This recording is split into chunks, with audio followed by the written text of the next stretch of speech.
kanina. Let's just have a quick recap of what we've discussed. Okay? So anong una-una?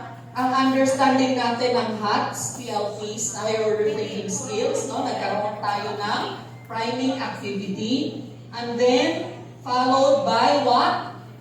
A little bit introduction of solo-based assessment. Then, na-introduce natin yung prompt, item, and STEM that it is followed by specific questions of different levels of HOTS. Although, yung mga level ng HOTS na yun, maiintindihan natin later on pa. Okay, so yung term na unistructural, yun mamaya. Okay? Minention ko na lang. Sir, minention ko na lang. Kayo ang pala yun. Okay, anyway, let's now, it has been established, no? Na-establish na natin na ang higher order thinking skills is anchored on the K-12 competencies and the PISA competencies. And we are addressing what PPSD indicators? 1.5, 0.2, and 1.5.3. What about for school heads? PPSH indicates strand 3.1 and yung SAS PPSS 3.2. 3.1. Yon, 3.1. Alright? So, ibig sabihin, ang ginagawa natin is actually aligned with our respective competencies or indicators in our respective strands. So, meron siya sa teacher, sa school head, at sa supervisor, at tinatarget din natin yung global competencies ng PISA at ng competencies ng K-12 curriculum. Okay, so we were just talking a while ago about how we are going to use the modules, no? Saan siya pwedeng gamitin? During lab sessions, during FGD, gamitin yung mga sample questions na nandiyan sa resource package. Meron siyang acceptable answers and at the same time, pwede rin tayong gumawa ng sarili nating HOTS-based assessment questions and acceptable answers. Okay, so let's continue. As a highly proficient practitioner, you have an important role to play. So as school heads, as master teachers, or as supervisors, no? Let us remember na tina-target na ang isang indicator ng PPSH at PPSS. Okay? So anong gamit dito? To capacitate mentees on the solo-based assessment items. Okay? To assist them in reflecting on their teaching strategy. So, assist them in reflective teaching so that the teachers will be able to realize how they are actually delivering their teaching practices to the students. Okay? So, paano nila yun ma-realize as mentors, no? As master teachers, as school heads, we have to let them reflect on how they are actually teaching, no? Reflective teaching. Okay? The mentor's guide can help you with this. So, kung merong teacher's guide, meron tayo mentor's guide. Okay? So, the mentor's guide, which will assist you in the role, you may refer to the mentoring instructions detailed on page 8 of the mentor's guide. So, can you go to the mentor's guide? You have a copy? Okay? So, ito yung ating mga resources for mentors. Okay? So, again, meron din siya for science, for mathematics, and English reading. Now, these are the learning materials developed to support our teachers in understanding higher order thinking skills and in reflecting these skills in their respective classroom practices. Okay? So, tingnan mo yung role mo to allow the teachers to reflect on their own teaching so that these teachers can be adept with, no? Can become comfortable with, no? So that these hacks will be used in the classroom. And again, as I have said, that it will eventually become a community of practice. Okay. So what are the slides on my role as a mentor? Ayan. So meron dyan, mentor's guide, no? Which is divided into two major parts. Yung resource package for mentors ninyo. Meron yan, capacitating my mentee on the solo-based assessment items. And again, this is anchored on the HOTS-PLPs Mentor's Guide.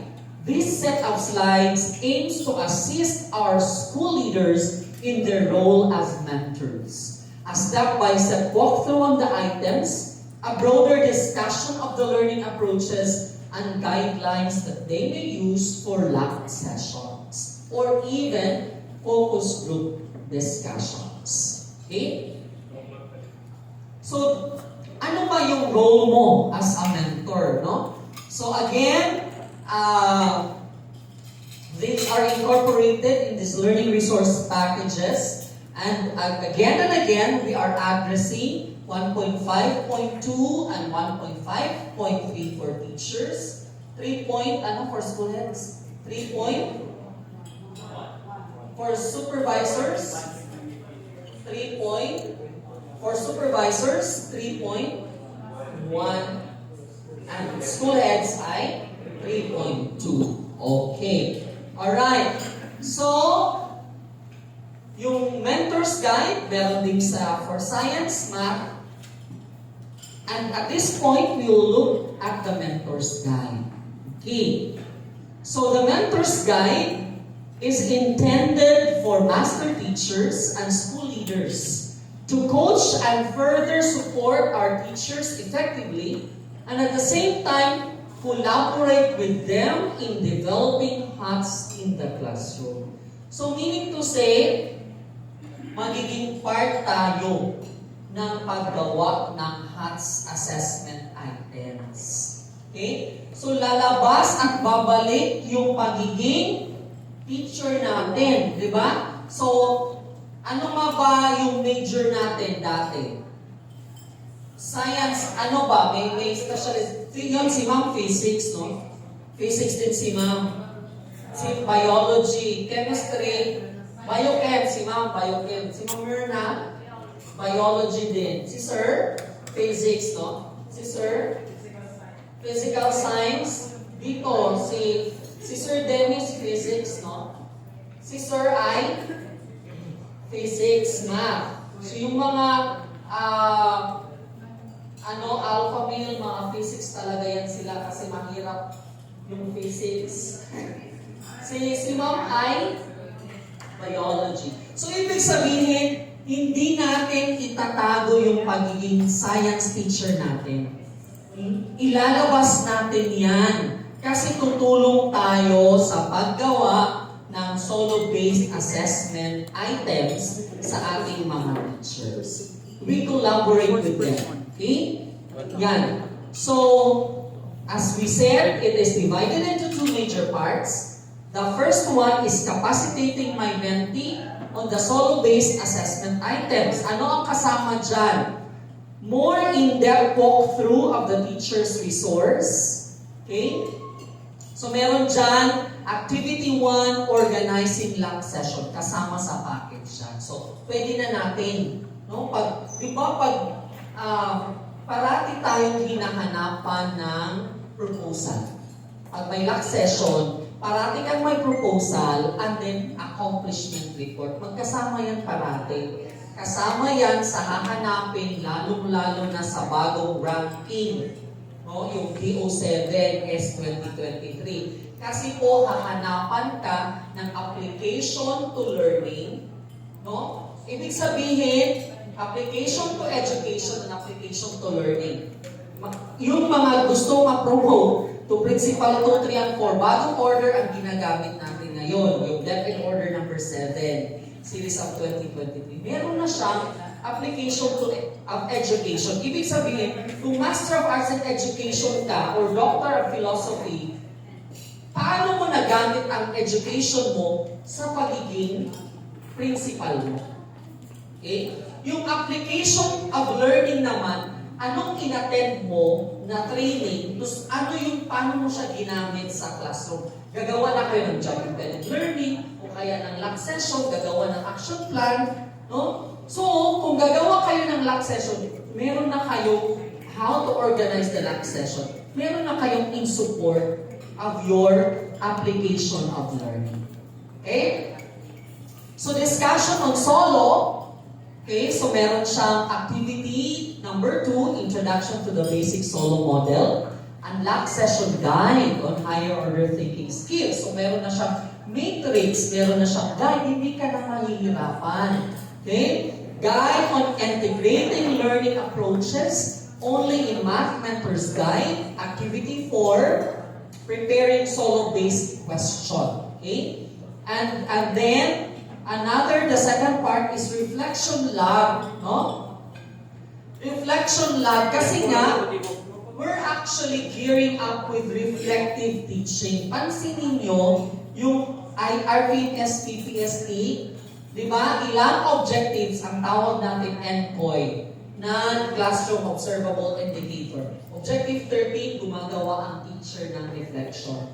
Pero alam nyo, pagdating sa master teachers, ang daming reflection na ginawa at PMCF, performance monitoring ang coaching form, di ba? So parang built-in, gagawa ng reflection.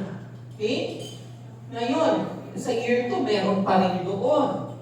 Di ba? So ang iba nagpapasalamat daw sa AI, ChatGPT, kasi i-rephrase lang nila, bawal po yun. Pag nahuli ka ni principal, paulitin ka, lagot kayo dyan. Diba? So, yung teachers actually maganda pag nag-create sila ng community of practice kasi they can actually collaborate with each other and reflect on their own manner of teaching. Tama po ba? So medyo aware na po tayo sa AI. Okay? Aware tayo sa AI. So we should caution our teachers as well. And that the teacher should also caution the students on the other hand. Diba kasi mag-ripple effect yan. Ang gagaling ng gumawa ng mga bata ng kanilang mga essays kasi nga nagchat GPT na lang sila or chat AI. No? So, yun, si teacher, gusto nilang mabilis na trabaho, nag-chat GPT din, nag-chat AI, si master teacher, pero hindi natin makapture ang totoong reflection na hinahanap natin. So we wanted genuine reflection of teachers. Okay? So, this section provides a worksheet which provides opportunities for the master teachers, school heads, and supervisors to assist teachers in reflecting. Dito yung role natin po, pumapasok, to assist teachers. So tayo yung mag-guide para the teachers will be able to reflect on their teaching strategy, the structure of the observed learning outcome or the solo model, the challenges they encountered, and how they address the challenges that arose. Okay? So, are you excited to learn more on higher order thinking skills? Excited na ba? O, wag lang mag-away-away, ha? If learning is your passion, the HOTS-PLPs are for you. Okay? Do you agree ba? Para sa iyo ba? Sabihin mo nga, para sa akin si HOTS-PLPs. Go for compliance purposes. Para sa akin, ulitin. Okay, HOTS-PLPs is for me. Let's repeat that.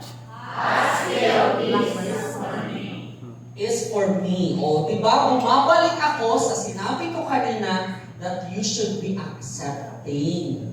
of the HOTS-PLPs or of the solo structure. Alright? So there will be materials that will be shared to you which will equip technical and physical resources in downloading the HOTS-PLPs to our teachers. So, ano yung materials, di ba? Na-download nyo na. So, mayroong worksheets, ayan. Pero, kayo din ay gagamitin ang mga worksheets na yan. Okay? So, each session is complemented with respective worksheets where mentees could provide their understanding of the following. So, HOTS-PLPs, basic solo model, and solo-based assessment items. Remember, kayo po ang trainer sa respective divisions ninyo. Kayo po ang magdadala nito sa bawat rurok ng classroom na meron tayo. Rurok talaga. Gamit ka talaga. Oo. Diba? So, para mas feel natin. feel natin. Para the last mile schools can enjoy higher order thinking skills. Kasi, sinabi nyo naman kanina, by admission, di ba? Sinabi nyo that this is not only for the first section, but this could be to all. And sinabi nyo rin kanina, by admission, so ginagamit yung pagiging lawyer ko, huwag kayong magre-recant ng inyong sinabi na ang higher order thinking skills is not limited to asking what, when, where, nor asking why, how, and when. Diba? Kasi it depends on how you're going to frame the questions. And it depends on how the students would respond to your questions. Okay? So yan, ibig sabihin, provided na kayong lahat with materials. And ito ang worksheet number 1. Alright? Ito ang ating activity for today. Bago ko tapusin ang session ko, ito ang ating activity. Pero nandito, ang name ay optional, position, division, at region. Pero I think hindi siya nagiging optional kasi ang ating technical working group ay nagre-record ng output. Tama po ba, ma'am? Magre-record ng output, so kailangan ang inyong pangalan. So nakalagay dito ang worksheet number, ang plenary session, ang questions, your responses, and other remarks. This could be questions or other ideas which you may have. Okay? Then, you're there, the basic information that you're going to need. And then you have here the worksheet number and then the session number. Of course, you have here the questions and also other remarks, no? Where you can actually write your queries or other ideas that you have in your mind. Okay? Di ba si Facebook nagtatanong, what's in your mind? So tayo habang habang nag-a-attend ng training, every worksheet tinatanong tayo, what's in your mind? What's on your mind? Or this is actually asked as the other questions and other ideas you may have. Okay? Then, of course,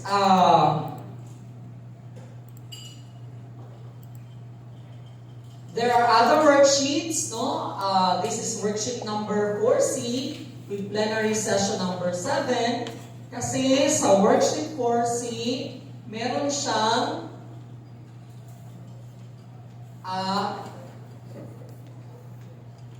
sa worksheet na to, meron siyang learning area competency, mayroong STEM, merong question, merong answer, kayo ang gagawa ng rationalization. Kasi kung tinitingnan ninyo yung resource package, meron siyang rationalization. And what is rationalization? That's the logic behind the answer. Bakit ito considered as unistructural or multistructural? Okay? Or relational? O, sinabi ko na. Advanced na lang yun. Yung structure ng solo. So bakit ganon? Kasi doon pa siya mangyayari sa activity foresee during plenary number 7. Okay? So meron dyan, part ng activity na yan, na kayo ang gagawa ng STEM, o kaya may STEM na kayo yung gagawa ng question at ng answer. Meron ng rationalization. Ganun siya. Okay? Alright. So I know you're already excited.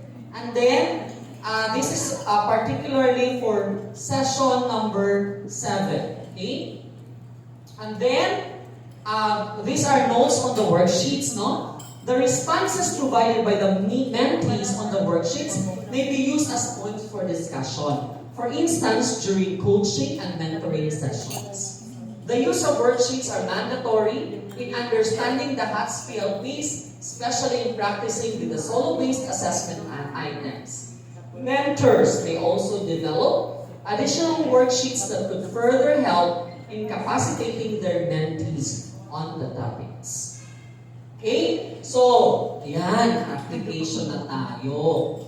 What part of the package stands out the most for you and why? So, dapat na-scan mo si package. What part of the package seems unclear to you? And how may the HOTS professional learning packages support your work as a school leader? And what impact or review program may be in place to support the implementation of the HOTS professional learning packages? So that is actually your worksheet number 1. Okay? So ano na lang po, distribute.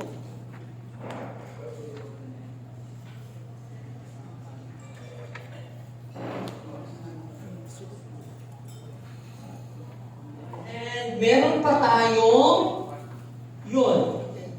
meron pa tayong 8 minutes to answer your responses. Sino pa po yung wala?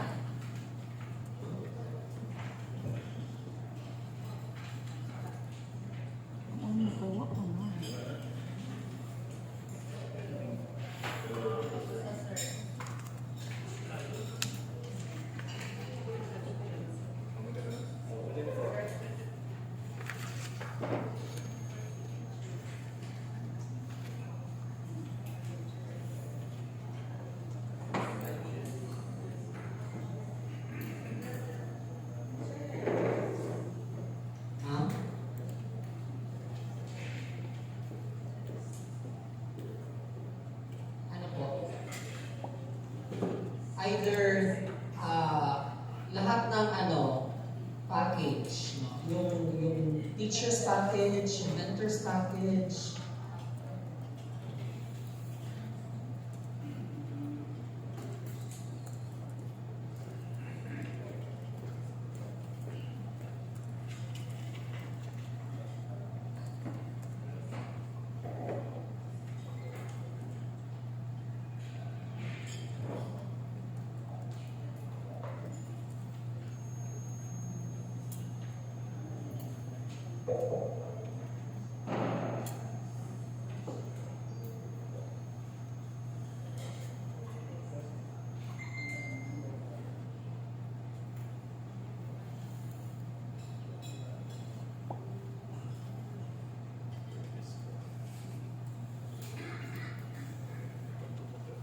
Of the different solo levels. I think they are very clever way of really illustrating how the different solo levels operates. Kasi for me na bago pa sa kaningin ko yun, that's really helpful. However, I do have some remarks on that. Is how can we support our fellow teachers on linking this type of assessment with the kind of instruction that we provide to students. Okay, so yung question na yan, masasagot yan, sir, in the next few days. Okay, and also, as mentor, you will guide them. No? So kaya nga, kinakapacitate ka with this training. No? Thank you, sir. And then, nag-go-through na talaga si sir ng resource package kasi alam na niya yung structure ng solo. Okay? Let's proceed. What part of that package seems unclear to you? So, dito si sir. Good morning. My response to that question is, in the teacher's package, I personally don't have the idea how the learners would be scored, especially that there are provision of possible answers, but then seeing those answers coming from the students, maybe how the teachers would be able to score them right on the use of the grade possibly. Ang hirap sagutin kasi mapipreemptive discussion ng ibang resource speaker. Pero you would find out later on in your discussion na based on a certain question, yung responses ng bata pwede siyang ma-rate into 5, 4, 3, 2, 1. Yun mangyayari to with that kind of solo questions. So paano yun? Eventually, we will be able to unpack and understand that better. So that your questions are actually very valid kasi nandito tayo sa opening ng walkthrough ng ating HOTS. Okay? But eventually, you will have a vivid, clear understanding of all of these topics. Pero that is a very valid question, sir. Thank you po. So how may the HOTS Professional Learning Package support your work as a school leader? Sino ba yung principal dito? Si Sir. Yes po, Sir. The HOTS Professional Learning Packages can support me as a school leader so I can give appropriate and immediate feedback to their teaching or their improved teaching learning process. So doon naman tayo, and at the same time, sir, di ba, i-guide natin ang teachers so that they will be able to reflect on their own teaching para pumasok din si HOTS. Para yung sinasabi ko kanina, HOTS becomes a normal vocabulary, it becomes a community of practice to all. At mangyayari lamang yan sa tulong ng principal at sa tulong ng ating mga master teachers. Okay? Then, number 4, what impact review program may be in place to support the implementation of the HOTS Professional Learning Packages? Ano kayang review program yung pwede? Who can share? Are you with in number 4 already? Mga moms? Sir? I see Ma'am Geraldine. Alam ko may sagot na siya dyan. I actually don't have a review program yet, but basically this is a question as regards to number 4 siguro, sir. In terms of kasi viewing the components of the solo, it seems that siguro ako na makita kayo most of those questions are just basically mga assessments na content-based. How about, where does the performance-based assessments come in? Yes, that's a very valid question as well. But eventually, as I said, you will be able to understand as well that questions not necessarily be content-based, but performance-based as well. It will just depend on how we craft the questions. Okay? And that's a question that we can park, and later on, as the speaker starts to give a full view of what you are supposed to understand and learn about HOTS-PLPs, then we will all again be sailing on one boat. Okay? Alright, so I think walkthrough pa lang kasi tayo. Session 1 pa lang tayo. Pero hat na talaga ang lahat na matuto and really understand the solo structure. So with that, I wish to say thank you very much and good morning because my session is. Again, good morning.